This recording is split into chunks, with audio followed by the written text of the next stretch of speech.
I feel like we need to really talk about what the LA Chargers were able to pull off in this year's NFL draft. Now, they did have a bunch of picks, but there are a couple of them that I absolutely love. And in this video, what I wanted to do was kind of break down 5 of the players, their first 5 picks. However, there's some guys here on the tail end that I also really like. So if you want me to make a part 2 for this video, all we got to do is get this video over 1,000 likes, and we will drop a part 2 ASAP covering the next bunch of players. But with that being said, hit the like button and let's meet this year's 2025 LA Chargers draft class.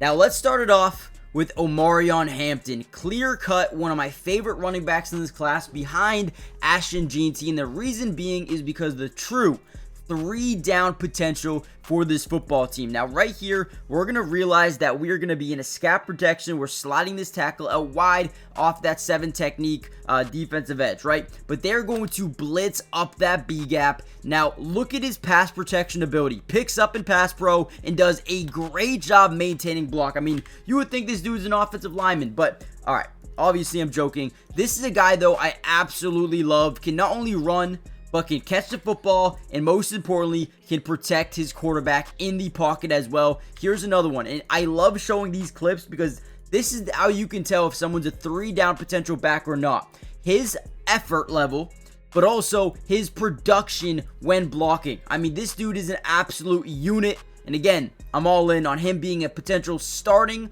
3-down back at the LA Chargers. Now, he's also a guy I love as just a pure runner of the football because his ability to just have fearlessness, getting into these stacked boxes. Look at him get low here. He's going to lower his center of gravity, which is going to make him a lot tougher to tackle, right? Lowers the head, right, and goes through. Just boom, gets through there, and then has that breakaway speed, has the ability to just, contact balance, get hit. You're not going down. This is what this guy's all about. Great elusiveness, and boom, bounces off tackles like it's his job, and I guess it is his job. Omarion Hampton not only is a perfect fit, but is the future of this LA Chargers football team. Look at him get skinny here, fill that gap, boom, bounce off a tackle, rip through an arm tackle, and then look at this, man. Just has that takeoff ability. Stop on a dime, keep going up that left sideline. If you don't love Omarion Hampton, you just don't love football. This guy screams it. Now, when you look at his profile, you'll see one thing really stands out. His elusive rating is off the charts. This year, he also averaged about 5.9 yards per carry, and the same thing for 2023 as well. This dude has been an absolute wrecking ball. 15 touchdowns in the last 2 years. Each. So 30 over the last 2 years. He also can catch the football as well. 38 catches on 43 targets for 373 yards. And ultimately, he's going to slot in here, probably splitting time with Najee Harris early on in the season. But I can tell you right now, after year 1, it is the Omarion Hampton show. So if you guys play in Dynasty football leagues, you guys better go get Omarion Hampton. The dude is going to be a unit. Last year, they averaged about 4 yards per carry.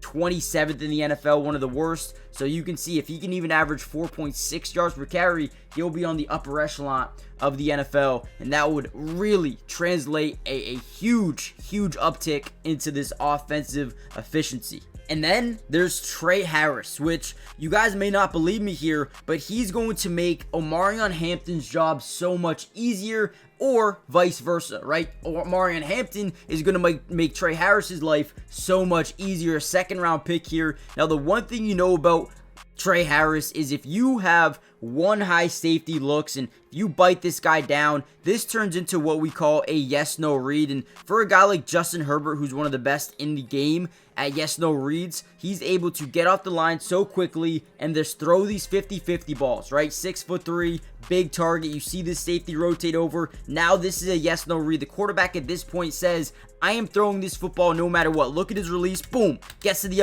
outside, dips the shoulder, and then boom, wins the route off the back or off the bat. The ball tracking ability is beautiful, and his catch through traffic is amazing as well. This is a guy that I am so excited about. Now, to go back to my point of he's going to make the life of Omarion Hampton easy or vice versa, it's because a lot of teams are going to get nervous, right? They're going to want to stack the box, right? They're going to want to 8 guys down here, which creates these one-eye safety looks. But again, with Tre Harris on one side, with Mike Williams on the other, or Quentin Johnston. You have two yes-no reads, so if you have one high safety, the guy just can't cover both, and now you have two 50-50 balls. So what teams are going to do to combat that is put two high safety looks, right? But then what does that do down low? Now we have a 7-man box with the Chargers offensive line, which is one of the best in football. Adding Mekhi Becton, someone's going to have one hell of an opportunity almost on every single play. And when you look at Tre Harris's game, the dude is so good. 95 grades versus man-to-man coverage. Again, when you play that one high press man coverage, you're done. You're not going to win a lot of those matchups because of how good this guy is as an athlete.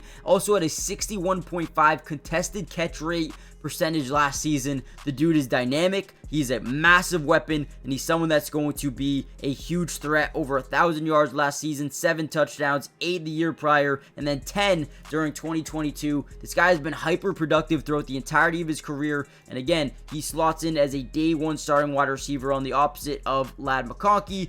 You also have Mike Williams. I don't know what this does to Quentin Johnston. I still think he's going to play a good amount, but he could lose some reps here to big Tre Harris. Now, before we get any further into this video, guys, do me a big favor. Hit that like button if you want the part 2 to this video to come out ASAP. But most importantly, make sure you guys are subscribed. It is free. It doesn't cost anything. And we got you guys covered throughout the entirety of this year's offseason, including rookie minicamp in general, and training camp, preseason, regular season. We got you guys covered. Join the family. Let's dive back in. Now, I do believe that they took Jamari Caldwell a hair too early in this year's NFL draft, but sometimes when you have a guy, you do not risk it. You take him, and I think that's what they did here with Jamari Caldwell. This guy is a different breed, definitely helps them. Look at him. He's a big dude. We're going to break down his height, his size, his everything in a second, but this dude pulls out a spin move at that size. I mean, this dude is and has the potential to be a menace on the interior of this defensive line. I am so excited he landed with this Chargers team because they desperately needed someone like him, and I'll show you why.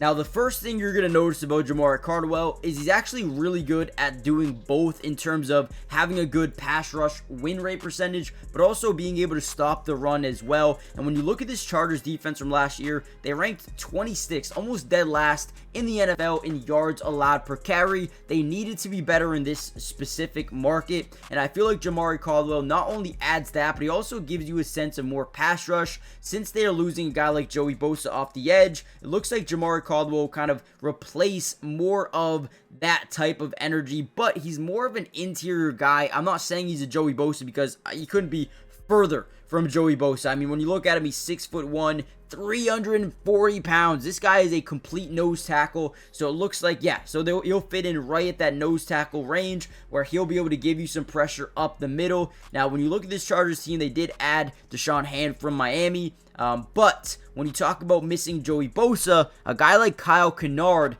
could fix the entirety of that position. And then you have Kennard, right? This is a guy that it adds a ton of dynamic, a ton of versatility to your defensive line. Now, he gets a one-on-one pass rush rep here with Will Campbell, who is also a high first-round pick. He does a great job bending that shoulder, getting to the outside. Now, I will say, the quarterback does a terrible job running right into the sack here, but this is a guy who adds a lot of versatility off the edge, has a great a variety of pass rush moves out of the gate. And this is a guy who it was absolute value here in, I believe, the 4th round. Now, you'll notice he's really good in terms of getting to the quarterback, had a 13.1 pass rush win rate percentage last season. However, when it comes to stopping the run, he's not the best. He had a run stop rate about 3.8, but he is 6'5", 254 pounds, and pretty young as well. I really do like him on this defensive line, more of the edge rusher type of position, but I don't think he'll be a day one starter. Obviously, you got Tuli here. You still have Khalil Mack, who they brought back. You add Bud Dupree, or maybe not add him, but he's here. So overall, I don't think he needs to be a day one starter, which is really good news, by the way, because he can learn behind a Khalil Mack and get better as time goes on. And overall, in the next video, we have a ton more to break down, right? One guy I love, KeAndre Lambert-Smith, man, out of Auburn. This guy, they love him. If you watch the draft call, these guys are enamored with how good and how the potential of KeAndre Lambert-Smith. They also add Branson Taylor. You add Oronde Gadsden 2nd, I believe I said that name right, maybe not. They also add Raheem Sanders as a UDFA. I don't really love DJ, but we could talk about him. And what else? What they got? Someone else, right? I thought there was one more person. Maybe not. Oh, yeah, RJ Mickens. Oh, yeah, this was a big-time pickup in my eyes.